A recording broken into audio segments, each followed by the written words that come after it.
자, 여러분 안녕하세요. 오늘도 어김없이 자동차 소식 들고 찾아온 아이러브나인입니다. 오늘 이야기는 좀 묵직해요. 테슬라 타시는 분들 혹은 테슬라 타는 지인 있으신 분들은 진짜 집중해서 봐주셔야 할 것 같습니다. 시작 전에 구독이랑 좋아요, 그리고 알림 설정까지 눌러두시면 이런 소식 놓치지 않고 바로바로 받아보실 수 있어요. 그럼 바로 들어가 보겠습니다. 미국 자동차 안전을 담당하는 기관이죠.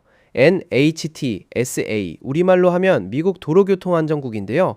이 기관이 이번에 다시 한번 테슬라 하드웨어 쪽으로 칼끝을 겨눴습니다. 정확히는 약 120만 대에 달하는 테슬라 차량을 대상으로 예비조사, 그러니까 프리리미너리 인베스티게이션을 공식적으로 개시했다는 소식이에요. 이번에 문제가 되는 부분은 바로 서스펜션입니다. 서스펜션에 결함이 있을 가능성이 제기됐고, 이게 심해지면 조향, 그러니까 스티어링 컨트롤을 잃어버릴 수도 있다는 우려가 나오고 있는 상황이에요. 운전하다가 핸들 조작이 안 된다고 생각하면 정말 아찔하죠.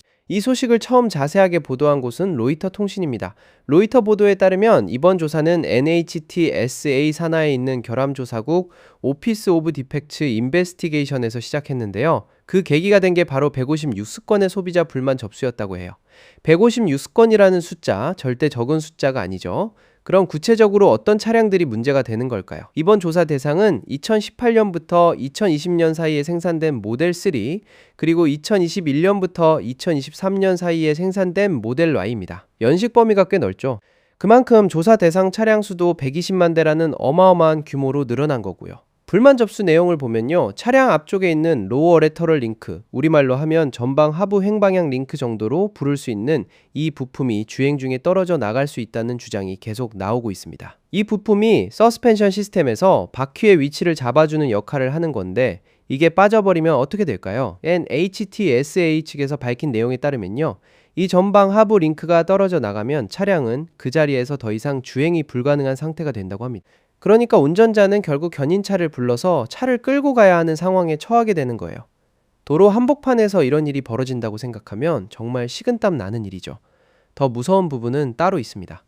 대부분의 차주 불만을 보면 부품이 고장나기 전에 사전 경고나 징후가 전혀 없었다고 해요. 아무 예고도 없이 그냥 갑자기 툭 떨어져 버린다는 거죠. 다만 극히 일부 운전자들은 부품이 파손되기 직전에 평소와 다른 이상한 소음을 들었다고 보고하기도 했습니다. 그러니까 대부분은 예측이 불가능했다는 얘기예요. 다행인 부분도 있습니다. NHTSA는 현재까지 이번에 보고된 결함과 관련해서 사고나 부상 또는 사망 사례는 전혀 파악되지 않고 있다고 밝혔어요. 아직까지는 인명피해로 이어진 케이스는 없다는 거죠. 이 부분은 정말 다행이라고 봐야 할 것 같습니다. 자, 그럼 이번 예비조사가 정확히 어떤 절차인지도 한번 짚고 넘어갈게요. 이번 조사는 NHTSA가 결함을 확인하는 과정의 첫 번째 단계에 해당합니다. 이 예비 조사 단계에서 조사관들이 실제로 안전상의 위험이 있다고 확인하게 되면 그 다음 단계로 공식 리콜로 이어질 수 있는 구조예요. 그러니까 지금 당장 리콜이 확정된 건 아니고 그 전 단계라는 점은 분명히 알아두셔야 합니다. 그런데 말이죠, 테슬라의 전방 하부 링크 탈락 문제, 사실 이번이 처음이 아닙니다. 과거 이력을 한번 살펴볼까요? 테슬라는 이전에도 이 문제로 리콜을 진행한 적이 있는데요. 2021년식 모델 3 차량 약 2,800대에 대해서 리콜을 실시한 바 있습니다. 당시 원인은 제조 조립 과정에서 발생한 오류였다고 해요. 그리고 이게 끝이 아니에요. 2023년에도 비슷한 문제로 또 한 번 리콜이 있었습니다. 이때는 모델 3 422대가 대상이었고 역시 부품 탈락과 관련된 문제였습니다. 그러니까 정리하면 2,800대 그리고 422대 이렇게 두 차례 리콜이 이미 있었던 거예요. 하지만 여기서 중요한 포인트가 있습니다. NHTSA는 이번에 새로 접수된 결함 사례들이 과거 두 차례 리콜의 범위를 훨씬 넘어선다고 강조했어요.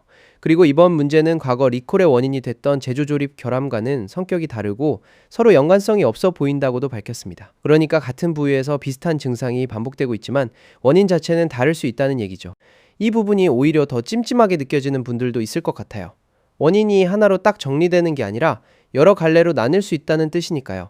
이번 서스펜션 조사, 사실 단독으로 터진 이슈가 아니라 테슬라를 둘러싼 더 큰 규제 흐름 속에서 나온 소식이기도 합니다. 최근 흐름을 조금 더 넓게 보면요, NHTSA는 얼마 전에 모델 3와 모델 Y의 조향 관련 문제, 그러니까 파워 스티어링 어시스트 기능이 상실되는 문제에 대한 오래된 조사를 마무리 지은 바 있습니다. 이 조향 관련 조사는 이제 종결이 된 상태고요. 이뿐만이 아니에요. 테슬라의 소프트웨어 역량, 특히 자율주행 관련 기능에 대한 워싱턴 정치권의 감시와 압박도 계속 커지고 있는 상황입니다. 실제로 올여름 초에는 의원들이 나서서 NHTSA에 테슬라의 완전 자율주행, 그러니까 풀셀프 드라이빙 소프트웨어와 관련된 안전성 주장을 조사해 달라고 요청하기도 했어요. 이 요청의 핵심은 테슬라가 운전자 보조 기능에 대해서 대중에게 내놓은 마케팅 발언들을 규제 당국이 면밀히 들여다봐야 한다는 거였습니다. 정리해보면 지금 테슬라는 하드웨어 쪽에서는 서스펜션 문제로, 소프트웨어 쪽에서는 자율주행 마케팅 문제로 동시에 규제 당국의 시선을 받고 있는 상황인 거예요. 어느 한쪽만 문제인 게 아니라 여러 방면에서 압박이 들어오고 있는 셈이죠. 그렇다면 앞으로는 어떻게 될까요? 현재 시점에서 NHTSA가 진행하는 120만 대 규모의 모델 3, 모델 Y 예비 평가는 이 서스펜션 결함의 근본 원인이 무엇인지, 그리고 문제의 범위와 심각성이 어느 정도인지를 파악하는 데 초점을 맞추고 있습니다. 조사 결과에 따라서 연방규제 당국이 정식으로 리콜을 요청할 수도 있고, 그렇게 되면 테슬라 측에서 차주들에게 리콜 통지를 발송하는 수순으로 이어질 가능성도 있습니다. 이 부분은 아이러브9에서 계속 추적하면서 상황이 진전되는 대로 여러분께 다시 소식 전해드리도록 하겠습니다. 혹시 지금 이 조사 대상에 해당하는 2018년에서 2020년 사이 모델 3, 아니면 2021년에서 2023년 사이 모델 Y 타고 계신 분들이 있으면 댓글로 한번 남겨주세요. 실제로 어떤 소음이나 이상 증상 느끼신 분 계신지도 궁금하네요. 오늘 준비한 소식은 여기까지고요. 영상 도움되셨다면 구독과 좋아요 부탁드리고, 다음 소식도 놓치지 않으시려면 알림 설정까지 꼭 눌러주세요. 저희는 다음 영상에서 다시 만나겠습니다. 감사합니다.